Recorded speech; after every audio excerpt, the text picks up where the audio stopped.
You shipped my feature. Features have a way of converging. You know how it goes. Sure, down to the phrasing. I'm 33 and I was laid off in February. Mass layoff, the kind where the email goes out at 6:47 in the morning on a Thursday and the Slack access goes dark before you've finished reading it. My wife, Maya, had come back from maternity leave about 4 months before that, back to a part-time arrangement. And childcare in this city costs what it costs, which is to say, it costs a number I still can't say out loud without my jaw doing something involuntary. 2 offers came in the same week in June, which felt like relief, and then immediately felt like something more complicated than relief. The first offer was large enterprise software, fully remote, 155, good benefits. The second was a startup, Series B, 115 plus equity, described the way people always describe startup equity. Carefully and with a lot of conditional phrasing, and 45 minutes each way through the part of the highway where traffic stacks up around the bridge no matter what time you leave. By the point I was comparing these 2 offers, I had already been through 6 rounds with the startup. The final round was a live product exercise, 2 hours scheduled, 3.5 hours actual. It was me, the CEO, and the engineering lead, Daniel, 38, the kind of technically fluent person who can make you feel like you're co-thinking with someone rather than being evaluated. They told me in the 3rd round that Daniel and I would be daily collaborators, which is partly why I talked about the architecture the way I did, with the specificity I did, like I was onboarding myself into a team that was about to be my team. So when you say front-loaded, you mean before they've even picked a preference, or after the first action? Before. The proof has to land before they've committed to anything. Otherwise, it reads as reassurance rather than invitation. Right, yeah. And the compression piece, are you collapsing steps or are you reordering them? Both, depending on the cohort, but mostly collapsing. The reorder alone doesn't move the number enough. We've been sitting on something close to this for a while and it keeps getting deprioritized. Yeah, I want to keep pulling on this. They gave me a prompt. They were struggling with activation rates. New users weren't reaching the core value moment. It's a genuinely interesting problem, and I had thought about it specifically in a lot of detail for most of the last 2 years at my previous job where we had almost the identical issue. So I just talked. I walked them through this onboarding architecture I'd been developing in my head, a sequenced activation model that front-loaded social proof and compressed the steps between sign-up and the first meaningful action. Daniel started asking questions that were really good, the kind where you can tell the person is genuinely engaging rather than just waiting for you to finish. And we went back and forth, and it spilled 40 minutes past when it was supposed to end and nobody mentioned stopping.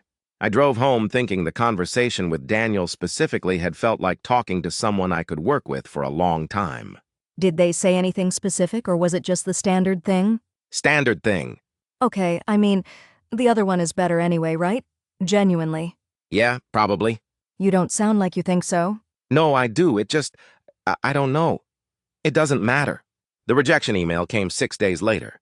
Standard language, shift in hiring priorities, competitive pool, wishes for success in my search. I read it once, then put my phone face down on the kitchen counter and made coffee I didn't drink. I went back to the enterprise process, which was already in final stages, and kept moving. 3 weeks after that, a colleague, someone I'd worked with 2 jobs ago, loosely connected, the kind of LinkedIn connection that mostly exists as a name, forwarded me something with no message, just a link. I was sitting in the daycare parking lot at the time, engine off, windows up, my phone screen auto-dimming because I'd been still too long. You shipped my feature. Features have a way of converging, you know how it goes. Sure, down to the phrasing. Who sent you this?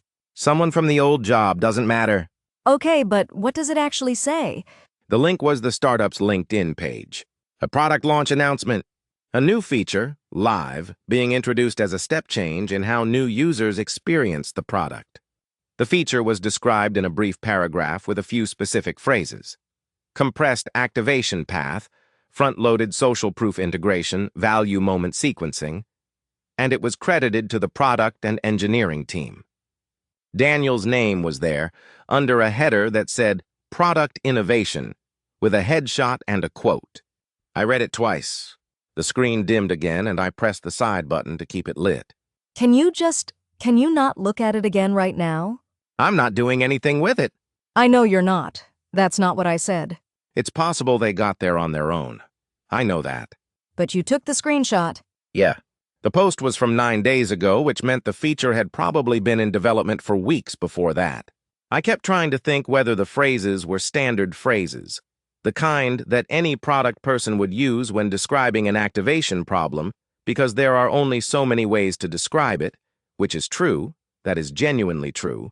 And I also kept thinking about the 40 minutes past the scheduled end time when Daniel was asking me questions that were really good.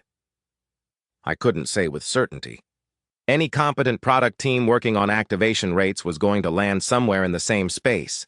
The logic leads you there, the data leads you there. I know that in a way that is rational and well-reasoned, and does not stop the thought from cycling back around every time I almost convince myself to leave it alone. At some point, I took a screenshot without really deciding to, the way you do something with your hands before your brain has caught up on whether it was a good idea. I found a lawyer, briefly, the way you find a lawyer when you're not sure you need one. Reading forum posts at 11:30 at night, understanding just enough to understand how much I didn't know. Ideas aren't protectable. Conversations aren't contracts. The phrase shift in hiring priorities is unactionable, which I'd known before I looked it up. I closed the tabs. I accepted the enterprise offer the following Monday. The email came back in under an hour with a confirmation and an onboarding date, and the speed of it felt somehow both reassuring and deflating. Maya was pleased, or relieved, which looked like pleasure that morning over coffee, and she doesn't know about the LinkedIn post. She knows the startup passed, she knows I was disappointed, and those things are true, and are also not the whole story. I still have the screenshot on my phone. Sometimes I come across it while scrolling for something else and I keep scrolling. Other times I open it and read it again. The specific phrases, Daniel's name under the header, his headshot, the way he's smiling the way people smile in professional photos. Slightly, but not too much. I know what he looks like from 3.5 hours of video calls. I know the way he pauses before answering a hard question. The feature is still live on their website. I checked this morning.